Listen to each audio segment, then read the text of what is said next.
Bon, alors, est-ce qu'on pourrait prendre maintenant un exemple d'activité de cours? Oui, tout à fait. Donc, par exemple, là, je suis sur le NT du lycée, sur le bloc de sciences physiques de la classe. Donc, la dernière activité de chimie que nous venons de faire, c'était sur les parabènes.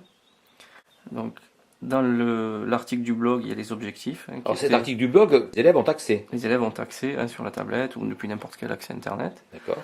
Donc, l'objectif, c'était de réinvestir les connaissances sur les molécules et les groupes caractéristiques et d'utiliser une vidéo également, donc, qui parlait de la présence de parabènes, du moins, dans les cosmétiques et dans les médicaments, et d'essayer de mettre en corrélation les connaissances qu'ils avaient sur les molécules et les groupes caractéristiques pour reconnaître les parabènes, en fait, dans les médicaments. Bon, ils avaient la vidéo et ils avaient comme Et autre donc, type de document. et le document à télécharger, le fichier ici, parabènes. Donc on va On peut voir ce regarder. fichier? Alors je sais pas, il va être par là. Parabènes, voilà. Alors, c'est un fichier qui est distribué aux élèves, ça aussi. Le même principe, donc fichier distribué aux élèves D'accord. avec donc l'état des lieux. Donc je rappelais que le 3 mai 2011, les députés ont voté l'interdiction d'utiliser les phtalates, parabènes et alkylphénol donc dans les cosmétiques et médicaments. D'accord. Ils avaient donc la vidéo qu'on a vue tout à l'heure, donc ils peuvent se regarder à leur rythme et revenir dessus quand ils ont besoin. Donc quelques questions sur la vidéo. À Toujours partir de la pareil. vidéo, ils doivent répondre à ces questions. Donc quelle est D'accord. l'utilité des parabènes dans les D'accord. cosmétiques et médicaments? Quelles sont les difficultés que rencontre un consommateur qui ne veut pas utiliser ces produits? Donc D'accord. là, on a fait une petite pause pour les guider un petit peu. Effectivement, donc les parabènes sont partout. La difficulté, c'est qu'ils sont sous leur nom chimique, D'accord. donc difficile à reconnaître. Donc ils allaient chercher donc les noms chimiques sur une étiquette de médicament qui était dans la vidéo, Oui. et avec le code également de ces additifs. Oui, les E quelque Les chose. E quelque chose d'ailleurs. Les E, X, Y, quoi. Donc là, et après ils devaient aller chercher sur internet, puisque les parabènes sont des conservateurs, trouver que le E2 200 quelque chose, E2XX, Oui, d'accord. c'était donc des conservateurs. Et ensuite, on est plus revenu sur la partie molécules et représentation des molécules. Donc là, ils avaient deux molécules, donc de méthylparabène et de propylparabène.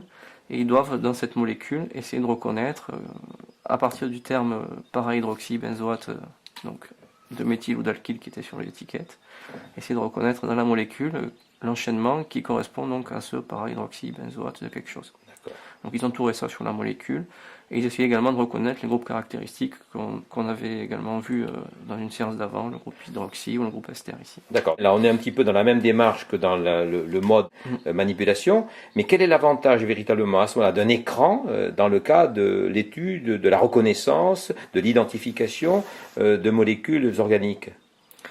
Donc l'utilité en tant que telle sur juste entouré sur l'écran, il n'y en a pas beaucoup. Par contre, ce qui va être intéressant, c'est ici, donc on avait également vu la notion d'isomérie, donc je reprends la même formule qui est là, et on a une application sur la tablette qui va nous permettre d'aller chercher un isomère de cette molécule, donc en l'occurrence l'isopropylparabène. Donc par exemple ici, je vais revenir sur l'application qui est... Alors je vais être obligé de tourner l'écran, on va se faire, tant pis, on va se mettre comme ça. Donc je prends le propylparabène, donc là on a une représentation en 3D, on peut faire tourner la molécule. Alors une chose qui est intéressante aussi, dans le rendu, on a les différents modèles, on peut passer donc d'un modèle compact ici au modèle classique, différents modèles. Oui. Voilà.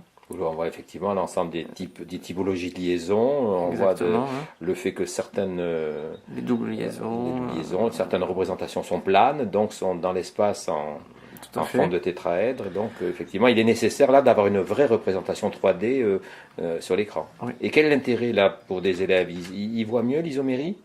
Alors, ils vont essayer de la construire petit à petit Oui. par tâtonnement. Donc, par exemple, ici, donc, alors je vais sortir, tiens. Donc, on va se mettre là, on va supprimer ce carbone ici, et donc on va essayer de le replacer ailleurs. Allons-y. Donc par exemple, si j'ai pas bien compris ce qui était spécifique au parabène, je vais peut-être être tenté. On va sortir ça ici, et on va mettre un carbone ici. On va construire. Alors, on aura effectivement un isomère de la molécule précédente, Oui. mais qui ne sera pas donc l'isopropylparabène, puisqu'on n'aura pas, on a ici quelque chose qui va différer dans la structure de la molécule qui est caractéristique des parabènes. Donc en fait, l'élève a la possibilité de construire ces molécules en plaçant des atomes de carbone et des groupements à des endroits particuliers pour voir un petit peu comment se présente dans l'espace cette molécule. C'est ça? C'est ça. Voilà. Donc après, hop, j'étais un peu vite là, je l'ai construit, j'en ai fait 2. D'accord. Pour revenir à l'activité, dont les élèves répondent aux questions que vous leur posez, Tout à fait. Identifient les molécules et comprennent mieux, mais vous les accompagnez, je suppose, dans cette présentation, parce qu'ils ont cette possibilité-là, mais ça se passe en cours tout cela. Alors ça se passe en cours. De temps en temps, on fait un petit point. Je tourne dans la classe, moi, avec ma tablette. Oui. Et quand je vois des points intéressants ou des erreurs qui seraient intéressantes que les autres voient, j'ai la possibilité qu'un élève vidéoprojette sa tablette au Ah oui, d'accord. Donc, Donc à ce moment-là, l'exemple de travail d'un élève peut profiter à l'ensemble de la classe et on peut s'appuyer sur son travail. Tout à fait, pour corriger ouais. ou pour rebondir quand je vois qu'il cale un petit peu. D'accord. Bon alors pour le travail que les élèves peuvent faire à la maison, est-ce que vous avez un exemple à nous montrer qui présente quelque originalité comment vous Donc faites? là, par exemple, un exercice, une feuille d'exercice en fait que j'ai déposée sur l'espace numérique de travail pour les élèves. Oui. Donc ils l'ont téléchargé à la maison. Donc c'est des petits exercices qui mélangeaient questionnaire à choix multiples, texte à trous et des petits calculs. Donc ils ont téléchargé ça via l'ENT sur leur tablette directement à la maison. Ils ont répondu, ils ont fait le travail sur la tablette. Donc en orange, hein, c'est les réponses de l'élève. Là, ils devaient rayer les mauvaises réponses, donc on voit qu'ils ont rayé.